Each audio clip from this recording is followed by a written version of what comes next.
I understand there were a few other individuals who resigned after the firing of Ms. Monarez. One of those individuals wrote in his departure statement that he identifies pregnant women as pregnant people.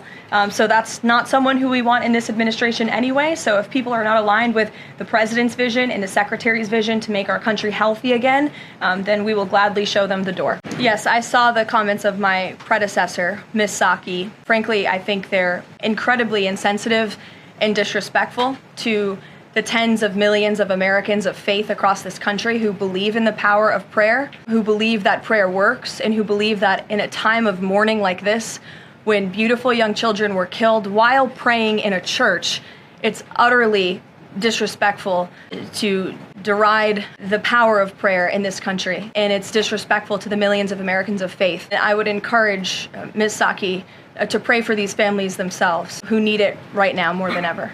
This is our message to Americans in Democrat-run cities nationwide. Decline is a choice. You don't have to live in constant fear of being robbed. Your leaders are lying to you, and they have been failing you for decades.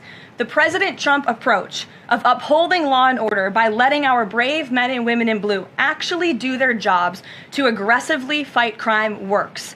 In just a few weeks, President Trump has done more for D.C. residents than Democrats did in 50 years. And this can be replicated in other crime-ridden cities across the nation.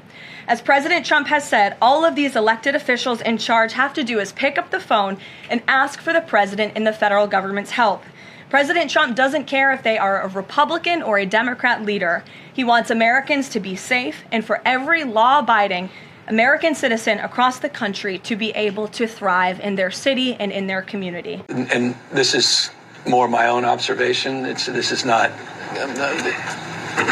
This is more of a tonal observation. I don't think it's a very good argument to make that, well, we're down 15, 20% when you still have people whose cars are broken into. You still have crimes being committed.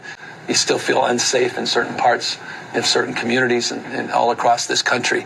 So I think we have to be very careful about that. And red states that you say are higher, and at the same time, we're here because you're surging law enforcement across the state. So do you believe that crime is a problem in California or not? Well,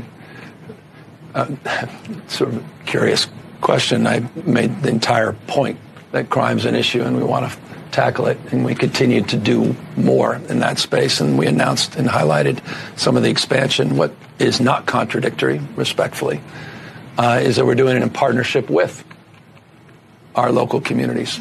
We did it in partnership with the Biden administration prior.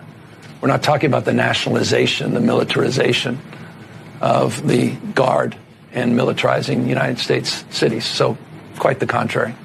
Thank you, everyone. Trafficking, is that, I mean, not to get specific, but trafficking in this area.